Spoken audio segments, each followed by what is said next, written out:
तो जी, जैसे कि मैंने आपको पिछले अपने ब्लॉग में बताया था, हम लोग पहुंच चुके हैं पुष्कर और अभी जा रहे हैं हम पुष्कर घाट। मतलब पहुंच गए हैं पुष्कर घाट पे। और पुष्कर घाट पे वहाँ पे क्या होता है, वहाँ पे जो आपके पितर है ना, मतलब मुझे तो ये बताया गया था भी सिर्फ अपने फादर का कर सकते हो, तो मैं उसी हिसाब से जो है वो अपने पापा के निमित्त, मतलब लेडीज और जेंट्स सूट लेके उसी हिसाब से ना पापा के लिए वो करने गई थी, वो पिंड करने गए थे। कहते यहाँ पे पिंड होते हैं मतलब फादर के। लेकिन जब वहाँ पे गए और देखना आप आगे ब्लॉग में ना, बहुत अच्छी तरह से सुनना जरा पंडित जी को, कितने विधान से उन्होंने अपना पूरा बताया। और हर एक मतलब जो अगर आप कभी जाते हो ना, तो हर एक अलग अलग है। जैसे मतलब जो भी आप जहाँ के भी आप हैं, जैसे हम लोग सोलन के हैं उनका अलग है पंडित। हमें तो खैर जहाँ पे हम लोग ठहरे थे ना अपना उधर धर्मशाला में, वहीं से पंडित जी के बारे में बताया गया था, तो हम लोग वहाँ चले गए थे। तो बहुत विधान से किया है उन्होंने, मतलब सारा कुछ। और बहुत मतलब बहुत अच्छे तरीके से बताया भी उन्होंने और करवाया भी। तो आप आगे देखना, जरा बहुत ध्यान से देखना। और मैं आप लोगों से ये कहूँगी भी, फिर उन्होंने ये चीज़ भी बताई है भाई, मतलब कहाँ कहाँ पे जो है वो पिंड होते हैं, आप लोगों को पता ही है कहाँ कहाँ पे होते हैं। जैसे कुरुक्षेत्र है, गंगा जी है, पुष्कर है, 5 जगह पे। वो आप आगे सुनना जरा उनके मुंह से।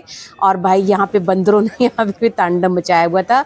और वो देखो सामने है ना अपना, वो उधर के हैं उत्तराखंड साइड के हैं ना ये लोग भी, मतलब उसी के लिए आए थे पिंडदान के लिए। अलग अलग जगह है इनका, उत्तराखंड वालों का ये है लिखा हुआ है सामने, सारा कुछ बताया। पंडित सबके अलग अलग हैं। तो अगर आप जाते हो तो अपना अपनी अपनी आपको पंडित मिल जाएंगे, वो करवाएंगे। तो पंडित जी ने कहा सबसे पहले पिंड अपना जो करोगे, उससे पहले आप लोग जिन्होंने नहाना है वो नहा लो, जिन्होंने नहीं नहाना है वो पंच स्नान कर लो। मतलब वो जो अपना ये नीचे पुष्कर जो वो जल है, उससे हम लोगों ने भी खैर अपना वो किया, पंच स्नान नहीं किया। खैर नानी जी नहाए रिब्बू के, बाकी तो कोई नहीं नहाया। और ये देखो इस तरह से ना, जितने भी मतलब आपके जो पितर है ना, अरे बाबा वो ऊपर ना गिर गए थे, कोई फिसलने वाला था यहाँ पे ना। तो जो भी पितर है ना, उनके निमित्त ना आपने सबके निमित्त, मैंने तो सबके जितने भी मतलब चाहे मायके वाले हैं, ससुराल वाले हैं, मेरे कज़न हैं, भाई, तो सबके निमित्त मैंने ना वो किया। मतलब तर्पण करते हैं यहाँ पे ना, पानी जो है वो जल से, उनके अपने बच्चों की तरफ से भी, सबकी तरफ से, हर एक जगह करते हैं। और भाई ये बहुत नाइस थी, ये जो मेरी सिस्टर थी और उनका बच्चा भी। मिस यू, आप लोगों को मिस करती हूँ सबको। तो बस हम लोग आ गए अपना नीचे, पंच स्नान करके सभी आ गए हैं। और अब जो हैं वो ऊपर अपना उसमें बैठेंगे, पिंडदान करने के लिए बैठेंगे। देखना आप कितने विधान से ना, कितनी अच्छी तरह से देखो, सुनो जरा उनको, प्लीज सुनना। सभी देवताओं ने पूछा कि मोक्ष के कौन कौन से द्वार है। गंगा जी, कुरुक्षेत्र जी और पुष्कर जी। एतानी पंचतीर्थानि, ये 5 तो ऐसे तीर्थ हैं जो मोक्ष के द्वार बोलते हैं। मोक्ष काले भवन्ति, मोक्ष काले भवन्ति। अब आप जहाँ बैठे हो, अगर इसको थोड़ा सा ऐसा महसूस करो कि आप हेलीकॉप्टर में बैठे हो और हेलीकॉप्टर से नीचे देख रहे हो, तो आपको ये कमल के आकार का पुष्कर दिखेगा। जो कमल होता है, कमल फूल, कमल के समान ही पुष्कर दिखेगा। और वास्तव में भगवान ब्रह्मा जी ने इसकी बनावट कमल के समान ही बनाई, ये कमल के समान ही है सब। तो भगवान विष्णु जी बोले, हे भगवान, ये कमल का फूल हाथ में लेवो और ब्रह्मांड से ये फूल गिराओ। पृथ्वी का जो पवित्र स्थान होगा वही जाकर के ये फूल रुकेगा। तो फूल आया साहब घूमता हुआ, धरती पे आया, धरती के पास में आ गया। और धरती के पास में आकर के यहाँ एक वन था, उस वन का नाम था आरण्य वन। आरण्य वन, उस वन की भूमि में वो कमल का फूल आकर के गिरा। और फूल की तीन हिस्से हो गए, एक हो गया ज्येष्ठ, एक हो गया मध्य और एक हो गया कनिष्ठ। एक हो गया ज्येष्ठ, एक हो गया मध्य और एक हो गया कनिष्ठ। और वो पर्यावरण था 64 कोस की परिक्रमा थी उसमें, यानी पहले पुष्कर 64 कोस जितना था। देश काल समय परिस्थिति के हिसाब से पुष्कर छोटा होता गया। एक ब्रह्मा पुष्कर हो गया, एक विष्णु पुष्कर हो गया और एक रुद्र पुष्कर हो गया। तो दो पुष्कर में लोग जाते नहीं है वहाँ, वो लुप्त प्राय हो गई, बाढ़ देखने गए और ये सारे लोग आते हैं। तो इसमें श्राद्ध करने का क्या महत्व है? श्राद्ध का मतलब है कि मनसा वाचा कर्मणा, मन से वचन से कर्म से मैं जो धार्मिक कृति करूं उसी का नाम श्राद्ध है। और जो ये पंडित जी से ना बिल्कुल भी कोई लालच नहीं, कोई नहीं, ये जितनी भी मतलब ये अपना थालियां हैं, फूल है, इसमें जो कुछ भी है ना, जो अपना हमें चाहिए था उन्होंने सब अपने पास से अंदर से दिया हमें। पंडित जी ने ना खुद ही मंत्र नहीं बोले, हमें कहा आप अपने मुंह से बोलो। वो आगे बोलते रहे और हम लोगों से बुलवाते रहे और पूरे विधान से ना जैसे जैसे करना था वैसे खुद करवाते रहे। और ये देखो बहुत, मुझे तो बहुत अच्छा लगा, मतलब पिंडदान करके वहाँ पे सब पितरों के पिंडदान हुए हैं। कोई ये नहीं था भी आप फादर की कर सकते हो, पर पहले बोला गया था कहते सिर्फ फादर के करते हैं। और ये देखो कितने विधान से ने एक एक चीज़ बता के ना समझा के, कोई लालच नहीं था पंडित जी के जैसे होते ना। मैं तो अक्सर देखो बोलना नहीं चाहिए, मैं सीरियसली बताऊँ, माफ़ी मांगती हूँ मैं, लेकिन मंदिरों में मैंने मोस्टली देखा लालची देखे हैं मैंने। मैं वो भी आपको बताऊँगी, उसके बारे में भी आपको आगे वाले मेरे ब्लॉग्स में ना मैं बताऊँगी आपको। लेकिन जो ये पंडित जी है ना, बिल्कुल कोई लालच नहीं, किसी भी किस्म से नहीं, जो आपकी श्रद्धा है वो करो। और हमने अपनी श्रद्धा से फिर देने को भी दिल करता है। और बस अब जो वो पिंडदान के लिए जो वो अपना, खैर रिबू के मम्मी पापा लेके गए हुए थे घर से, फिर भी ये भी दे रहे थे अंदर से, आटा भी दे रहे थे और चावल का, मतलब अपना चावल का आटा होता है और उसका आटा होता है अपना गेहूं का आटा होता है, तो उससे मतलब वो करना था, अपना पिंड बनाने थे। किस तरह बनाने, क्या करना है, तो देखो हम लग गए अब मतलब अपना वो करने।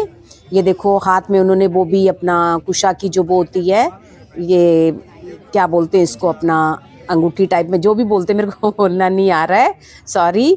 तो वो हाथ में वो करके कुशा बोलते हैं वैसे, हमारे पता नहीं, कुशा वो करके डाल के और इस तरह से हम लोगों ने आटा जो है वो गूंदा है। और जो अब मुझे ना मेरे दिमाग से बिल्कुल निकल गया अभी कितनी उन्होंने जो पिंड बनवाए थे, कितने बनवाए थे मैं सीरियसली बताऊं। लेकिन चावल के आटे, चावल और कनक के आटे का मिक्स करके बनाना है, उसमें तिल डालने हैं, हल्दी डालनी, इस तरह से ना पूरे विधान से पूरा कुछ बताया था उन्होंने भी कैसे कैसे करना है बहुत उससे। और कितने बड़े बड़े बनाने हैं, कितने छोटे बनाने हैं। तो बस बना लिया, आटा गूंद लिया है और मैं भी अब जो है वो पिंड बनाने लगी हूँ। और उन्होंने ये भी बोला था जब पिंड वो करो ना, आप सुन भी रहे हो खैर इनको, लेकिन पता कि इतना शोर कर रहे थे ना भाई, बिल्कुल नहीं सुन रहे थे इनको भी क्या बोल रहे हैं क्या नहीं बोल रहे हैं। तो मैं बताती हूँ आपको पता नहीं इनका सुन रहा है कि नहीं सुन रहा है। कहते जब भी मतलब आप पिंड दान कर रहे होते हो ना, तो सिर्फ आपकी श्रद्धा जो वही होनी चाहिए, घर का कोई ध्यान नहीं होना चाहिए, बातें नहीं करनी चाहिए। और जो पिंड बनाते हैं ना, उसमें कोई कट नहीं होना चाहिए किसी तरह से, बिल्कुल मतलब साफ सुथरा पिंड होना चाहिए, टूटा नहीं होना चाहिए। तो सुनो, और ये देखो पर उसके बाद बन गए ना, पिंड बन गए। अब मेरे को ना बिल्कुल दिमाग में नहीं कितने थे ये आप काउंट कर लो। तो इसके बाद उन्होंने कहा अपना इसके ऊपर वो लगाना है, हल्दी लगाई है और चंदन का टीका लगाया है, ये देखो, और लास्ट में ये टीका लगाया है। उसके ऊपर वो मौली वोली रख के, तिल रख के, अपना जो वो जौ होते हैं वो सब कुछ छिड़क के ना ऊपर से। देखो, मैं कहूँगा माता पिता, तो आपको माता पिता का नाम बोलना है, और जो जिंदा है उनका नाम नहीं लेना है। अब आपको माता पिता के बाद में दादा दादी का नाम लेना है।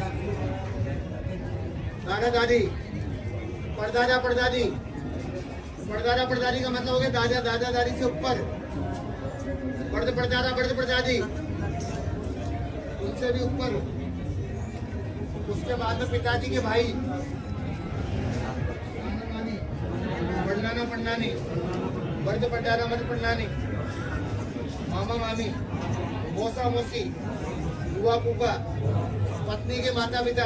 देखो पत्नी के माता पिता अगर नहीं होते तो उनका भी नाम लेके इसमें बोलो, गया गंगा, गजाधर हरी, इदम पिंडे इदम गया इदम पुष्कर ब्रह्म पुष्कर महातीर्थे एक पिंड सकांडे इदम भौम ब्रह्म पुष्कर महातीर्थे उत्तम पिंड मया नीते स्वर्गलोक फल प्राप्ति निमत्यार्थे गया गंगा नदी इदम पिंडे दत्तमस्तु त्वं पीतो भवतु श्राद्धारंभे गया ध्यात्वा ध्यात्वा देव गदाधरम स्वमनसा पितृ ध्यात्वा सर्वश्राद्ध। तुम्हारे कोई भाई गए हुए भाई देवे चचेरे मेरे तो कभी नाम याद कर भाई। बस इस तरह पूरे विधि विधान से उन्होंने जो पितरों के लिए जो पिंडदान करवाया हमसे, बहुत मतलब सुकून सा मिला। वो करके बहुत विधि विधान से करवाया, हमें कम से कम घंटा लग गया। इन्होंने पूरा मतलब विधान से करवाया और बस हो ही गया लगभग। बस अब इनको जो है वो तर्पण करेंगे और उसके बाद इनको देंगे ये। और फिर कल जो आने वाला ब्लॉग है ना, उसमें मैं आपको पुष्कर जी के दर्शन करवाऊंगी। तो आने वाला ब्लॉग भी स्किप मत करना, ब्लॉग स्किप मत किया करो, देख लिया करो पूरा। ये हमारा जो है वो धार्मिक वो है, इससे कुछ ना कुछ सीखने को ही मिलेगा आपको, कोई गलत नहीं।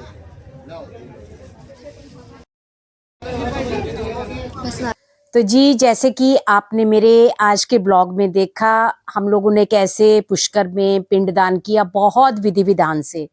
तो बस मैं इसलिए बोलना चाह रही हूँ आपको, मैं आप ज़्यादा टाइम नहीं लूँगी आपका भी। जो आप लोग ना स्किप करके देख रहे हो ना, तो ये मेरी बात सुनो, आपके धर्म से जुड़ा हुआ है जो ये यात्रा ना सारी। आपको आने वाले जो मेरे ब्लॉग्स में ना, आपको 4 ज्योतिर्लिंग के दर्शन करवाऊंगी, देवी देवताओं के दर्शन करवाऊंगी घर बैठे ना।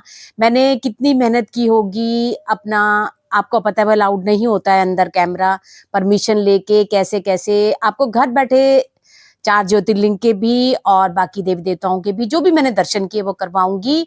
तो प्लीज स्किप मत किया करो, कुछ ना कुछ आपको घर बैठे जो है वो देखने को मिलेगा, समझने को मिलेगा, जिनसे आपको बहुत कुछ जानकारी मिलेगी। और घर बैठे आप दर्शन कर सकते हो, अपना उनसे अपने मन की जो है वो मुराद पूरी कर सकते हो, घर बैठे मांग सकते हो। कोई भी देवी देवता जिनके दर्शन करोगे ना, अगर आप घर बैठे भी उनसे अपने मन की बात करोगे ना, वो घर बैठे भी सुनेंगे आपकी। तो प्लीज स्किप मत किया करो, पूरा देखा करो, अपने धर्म के लिए रुचि रखो। मैंने देखा है ना, जब भी धार्मिक कोई होता है ना तो बहुत स्किप किया जाता है। तो प्लीज ऐसे मत कीजिए। जो चैनल पे नए आते हैं सब्सक्राइब कर लिया करो, वॉच किया करो। और जो अपना पहले वाले हैं तो प्लीज आप लोगों से रिक्वेस्ट है, जो भी धार्मिक यात्रा है पूरी देखें, आपको कुछ ना कुछ सीखने को मिलेगा और घर बैठे जो है वो देवी देवताओं का आशीर्वाद भी मिलेगा। तो चलो मिलते हैं आपको अगले ब्लॉग में। अगले ब्लॉग में आपको पुष्कर जी के दर्शन कर पाऊंगी और पुष्कर मंदिर जो है वो देखने को मिलेगा। तो चलो बाय बाय, जय माता दी, राम राम, हर हर महादेव।